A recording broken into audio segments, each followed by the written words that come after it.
I do worry about the well-being of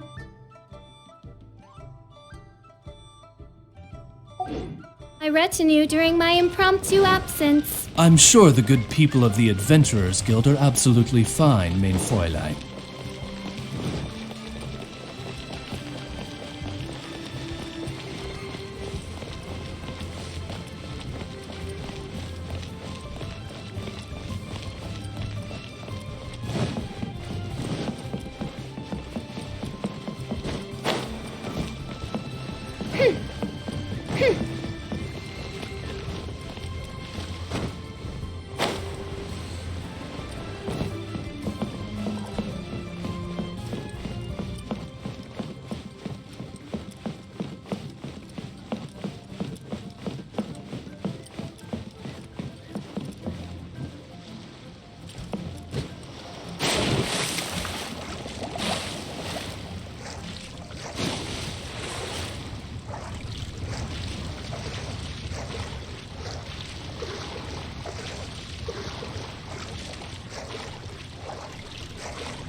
Oh? I didn't think I would see you here. Are these two your friends? Yes. We had the fortune of meeting not too long ago. They are quite a knowledgeable and talented pair, and a pleasure to be around. Traveler, we were just discussing the history of Rex Lapis. Would you like to listen? This, good sir, seems not to appreciate the almighty power of the Lord of Geo. As a professional archaeologist, I'm inclined to correct some of his erroneous views. We are discussing the whereabouts of the first Mora. As everyone knows, the Lord of Geo taught the ancient people of Liyue the craft of smelting, creating goods that allowed them to develop trade with the early nations of that time. Today, Liyue holds the sole right to cast Mora in the entire continent of Teyvat. The world's very first Mora should have been cast by the hands of the Lord of Geo himself thousands of years ago. According to my research, as well as my own hypothesis, I believe that this coin of unique historical significance has been passed down secretly through the years as a kind of token. For example, perhaps the Jicxer who control the Liyue use it in some kind of unknown ceremony they hold when they come to power. No. My research indicates that the first Mora coin is not such a simple thing. Mora is a catalyst. This we all know. Even today, Mora is used in the mystic arts for its curious properties of weapon enhancement. The world's first Mora would no doubt possess the strongest power. My next historical treatise will boldly expound on the newest findings from my intense decade-long research. That is, that the Lord of Geo used this original Mora as a catalyst to enhance a dagger and a sword. Well, buy the book when it comes out to read the full story. For now, I will only reveal this. The one who finds the dagger shall become supreme in Liyue, and the one who finds the sword may be crowned Liyue's sovereign. I can't say I agree. Let us not speak of the authenticity of the dagger and sword first. But Mora and money came about simply because they are a convenient measure of a contract's value. Rex Lapis just meant for Mora to serve as a catalyst for people to exchange and trade. The world's first Mora is probably just an ordinary coin created by Rex Lapis. As for its fate, the same as all Mora, I suspect. It was simply spent somewhere. I think that Mr. Hanshua's hypothesis seems reasonable. Mr. Zhongli's argument, on the other hand, lacks any evidence. How can you so easily dismiss the Lord of Geo's profound foresight? No, I am not debating right or wrong. I am simply stating a fact. Enough! Do you think you understand the Lord of Geo more than me? I know but little about history, and I wouldn't dare to brag. But discussion is meaningless if everyone has the same opinion, no? Well then, answer me this. Long ago, when Liyue Harbor was being constructed, the Lord of Geo taught the people how to build houses. The model home he used to teach them was completely cast from Mora, correct? That is correct, indeed. Okay, then tell me. Why would the Lord of Geo do something so extravagant, if not because of the mystical power that Mora contains? There's a simple explanation, really. To the god of wealth and commerce, what material is easier to get than Mora?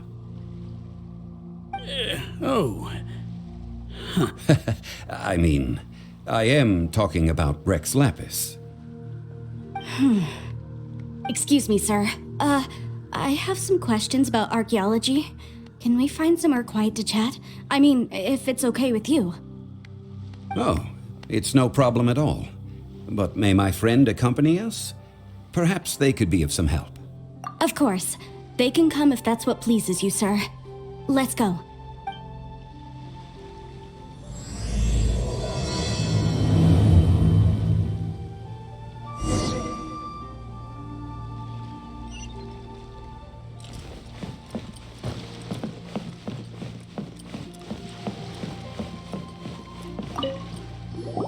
What I'm about to say is a bit disrespectful of the Lord of Geo and would draw a lot of angry looks. So it's best to discuss this somewhere quiet. Your argument just now exhibited acuteness of speech and thought. Most importantly, you don't fall for the boasting and acting of the others. You remain objective. So I have a question for you.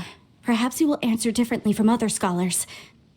Do you think that all the gods that the Geo Archon killed were evil? Let's not analyze it in terms of good versus evil.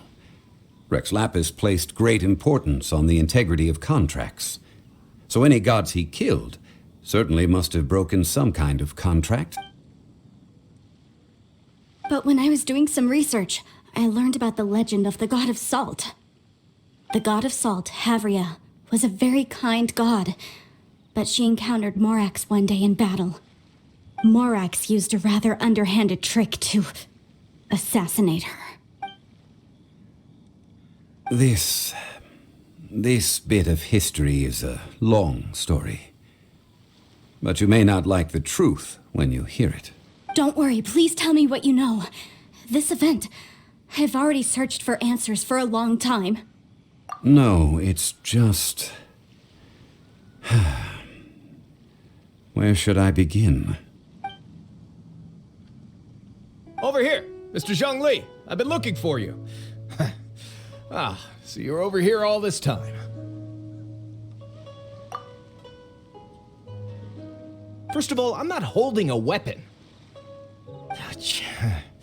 There's no need to overreact now. I'm simply an archaeological researcher from Snezhnaya. I'm not here for trouble. But this time, I registered with the Liyue Ministry of Civil Affairs. I could show you the official documentation if you want to see it.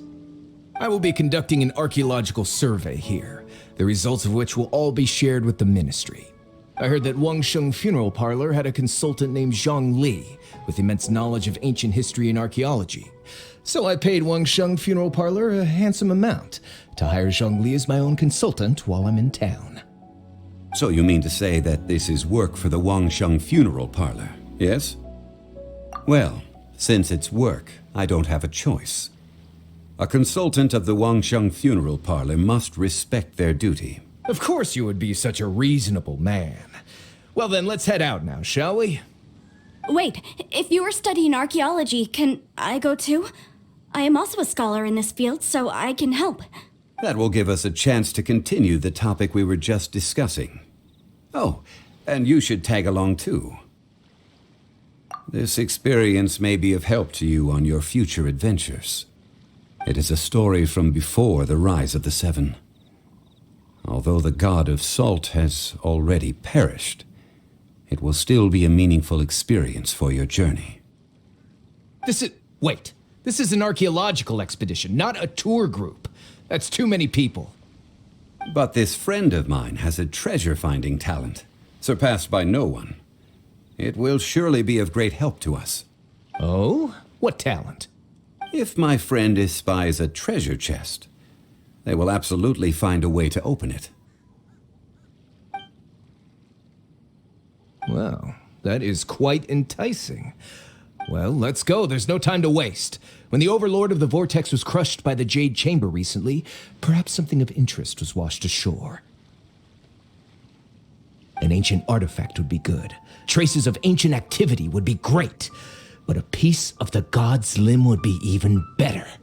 Who knows what surprises we may find.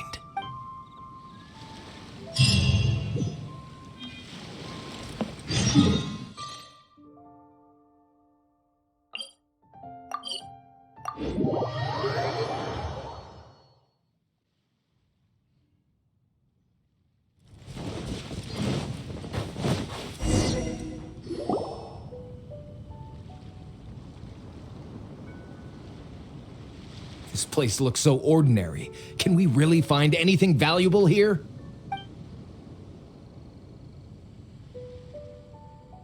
I don't mean the scenery, but rather that there should be something out of the ordinary. A big battle did just occur and all, and I don't even know where to begin looking here. Guyun Stone Forest is actually the perfect place to be, if you wish to learn about the gods or the history of the Archon War.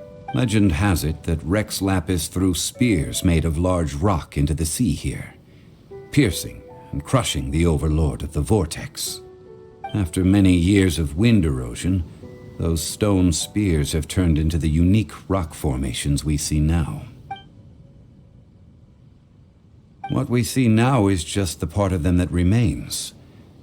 The stone spears hurled by Rex Lapis all those years ago were much greater, both in number and in size.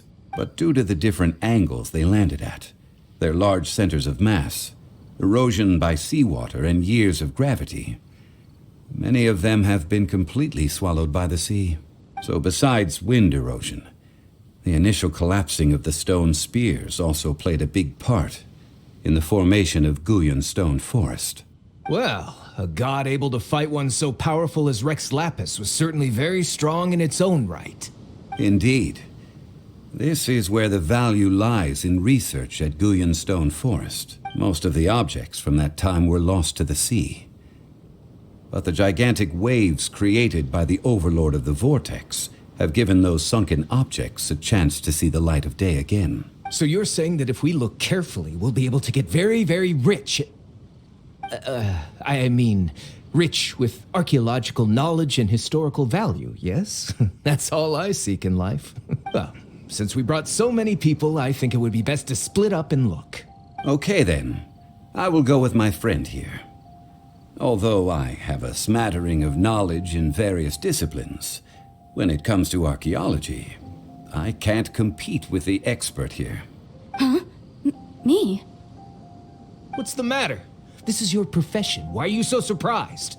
I get it. I'll escort him then. Okay. If we find anything valuable or rare, let's meet on the shore opposite from here.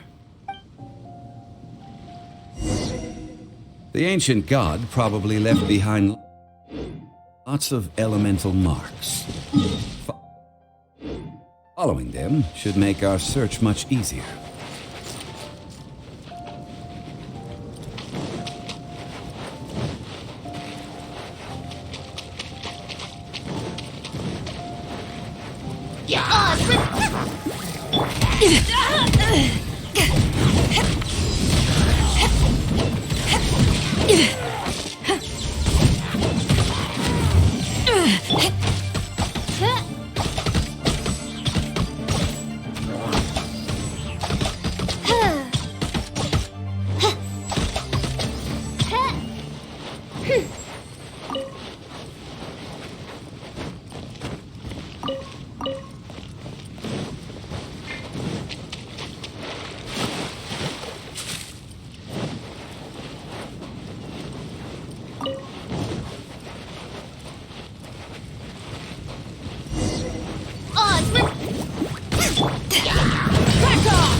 Stone Forest is a place where a god was defeated, and its remnants still affect the area to this day.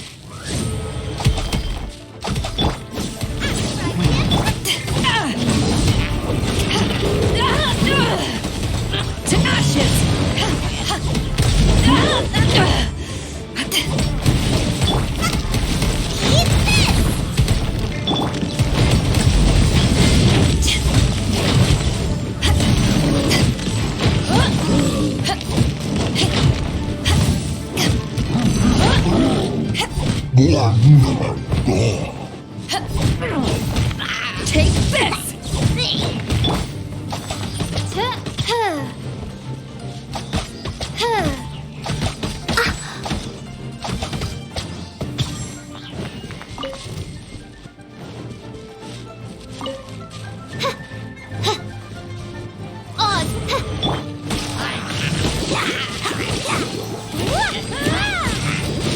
Nice and spicy!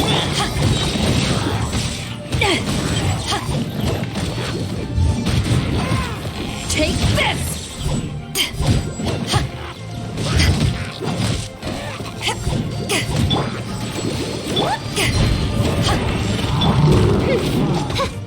By royal decree... At the frying pan! Power of the desert hot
will begin!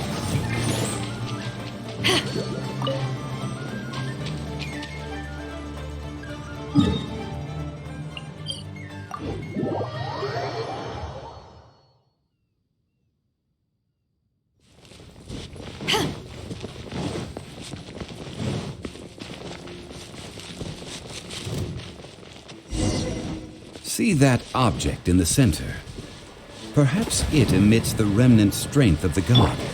That would certainly attract me. The hydromonic monsters.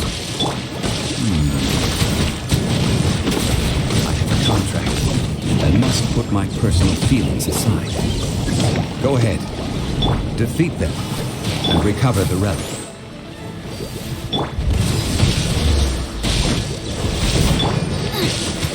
Get them! Ready, steady, go!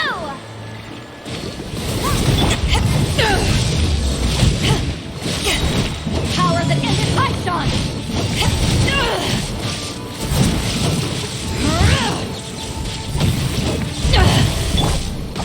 By royal It's just a stone slab, but its design is quite unique. This should be enough to garner some information. Let's head back.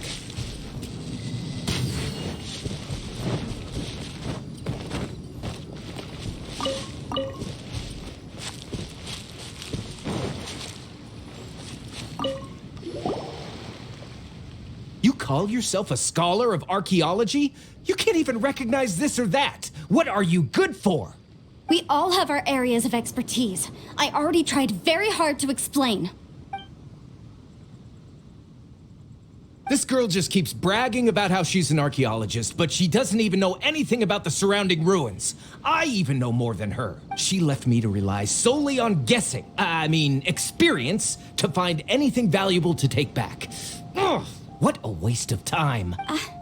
I've just been researching the God of Salt, so I'm not familiar with sea relics. Is that so strange? And you kept asking about how much Mora everything is worth. Can the value of relics only be measured in Mora? Isn't measuring their value in Mora the easiest way? This also matches the traditions of Liyue, does it not? Now, calm down. No need to make a fuss. We were able to bring back some intriguing objects. Let's have a look. Oh. What a shame. This stone slab we found, however, has a mysterious pattern and faint aura of divine power. Perhaps it will be useful for research purposes. Quick, give it to me. At least we didn't come for nothing. The power of the gods, yes! Oh, but these other objects are certainly worth a little something, right? It should be enough to cover the cost of hiring you. It's all mine. Not at all. My quest to uncover the history of the God of Salt is because history can tell us about culture and beliefs. But you're just trying to use archaeology to get rich. Nonsense! I'm a professional archaeology researcher from Snezhnaya. I swear, if I'm lying, may the Lord of Geo strike me down. Oh, by the way, you probably don't want to sell that teacup. Oh? Why's that? That's not an ancient teacup. It's part of Ningguang's collection. It must have fallen here along with the Jade Chamber. So unless... Ah, I see. What a shame. It was of such high quality, too. See? You do want to sell these objects! But, so what? Why can't I pursue wealth both intellectual and material? Don't be so simple-minded. All right, then. No need to stay here any longer. I'm rather quite intrigued by the God of Salt, too, actually. Let's go to Saltarai next.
I heard that Salterai was once the home of the god of Salt's people. Therefore, there's sure to be loads of valuable relics nearby.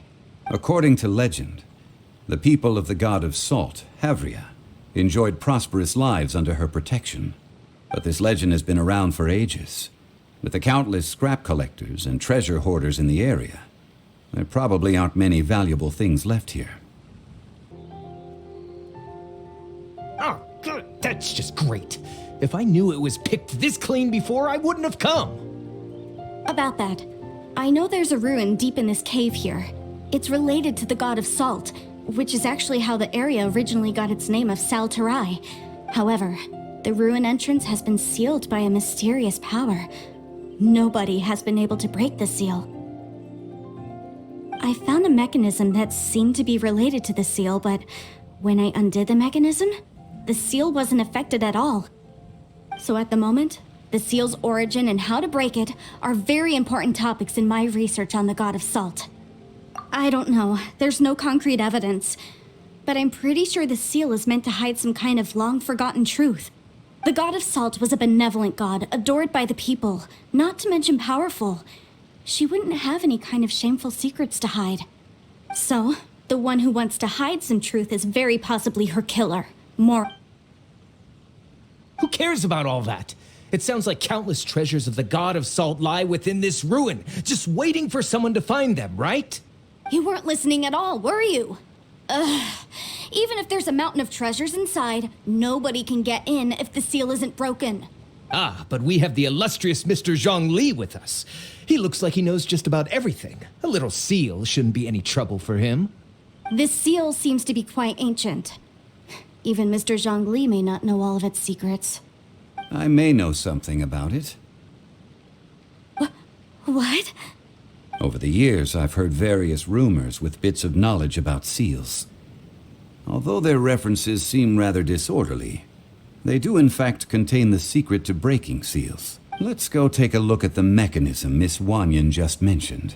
Okay, since Mr. Zhongli says so, follow me then.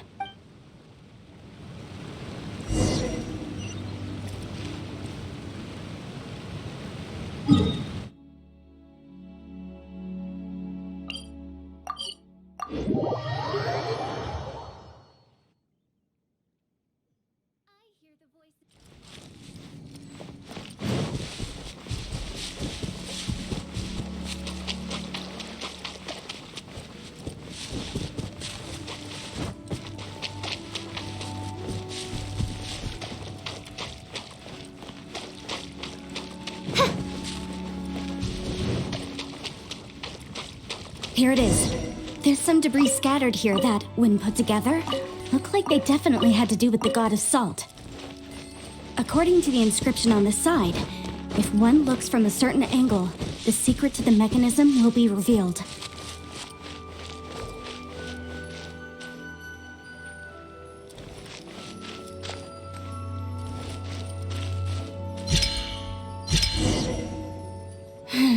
See that? Although we activated the mechanism, nothing happened to the seal. That's because there's actually another mechanism that must be activated. Another? Let me lead the way from here. This place seems familiar. Huh, I remember. I think there's some elemental monuments here. So you're saying they're related to all this? When I investigated the seal last time, I had someone with a vision accompany me. But when we lit up all the elemental monuments, nothing happened. That's because you don't just need to activate them at the same time, but in a certain order as well. Otherwise, the seal will not be broken. The secret to this puzzle is hidden in the legends about the Archon War. Tianheng in the south, Yaoguang in the east, Jueyun in the west, Jicxer in the north. All desolate and devoid of life. Liyue is vast, yet even one haven is hard to find. To the north, to the east. Do the people of Liyue always talk in riddles? I think I've heard this saying before. Certainly you have. And the contents of this saying are also related to the god of Salt. to provide a haven for her people, whose lives had been ravaged by the Archon War. This benevolent god searched all across Liyue. At that time, with the chaotic fires of war engulfing the land, even one sliver of peace was a luxury, and that haven she eventually found is right here. Today, it is known as Sal Turai. How sad then. In the end, this peaceful place was destroyed by Morax. Okay, enough with these ancient stories. Now that we have the clue, hurry up and break the seal. Whatever happened doesn't matter as long as we can get inside that ruin. Tianheng in the south, Yaoguang in the east, Jueyun in the west, Jicxer in the north. With this clue, you should be able to solve the puzzle.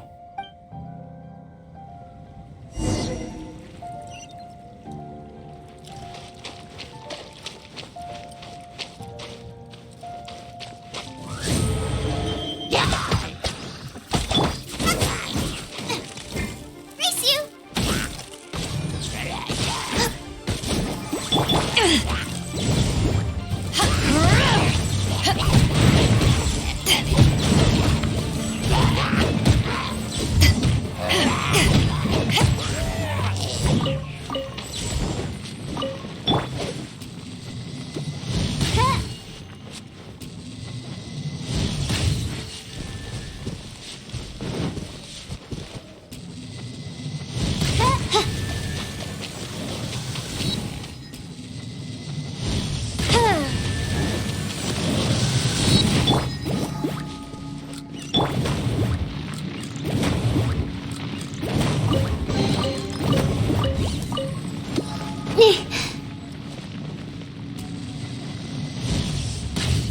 Tianheng in the south, Yaoguang in the east, Jueyun in the west, Jicxer in the north. The directions are the clue.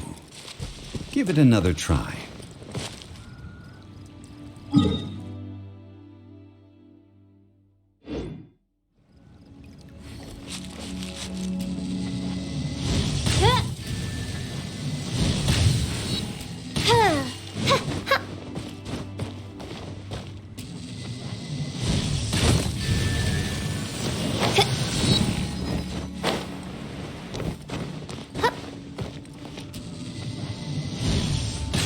Tianheng in the south, Yaoguang in the east, Jueyun in the west, Jicxer in the north. The directions are the clue. Give it another try.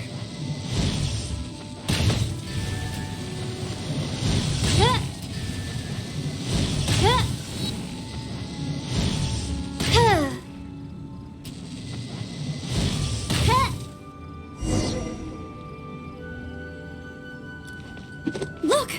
The seal really was broken! Mr. Zhongli is indeed quite remarkable. It was nothing, really. Now, it's time that people learn the hidden truth lost to time.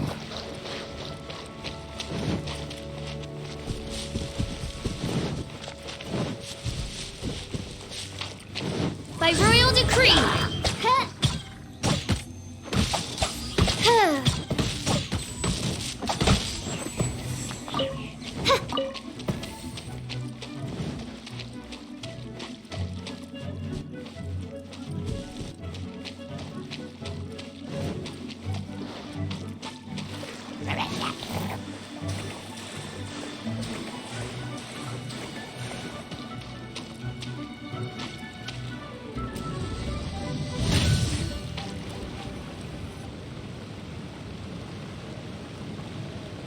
Before entering the ruin, I have a proposal that will help us prevent the kind of senseless arguing between you two that we saw at Guyonstone Forest.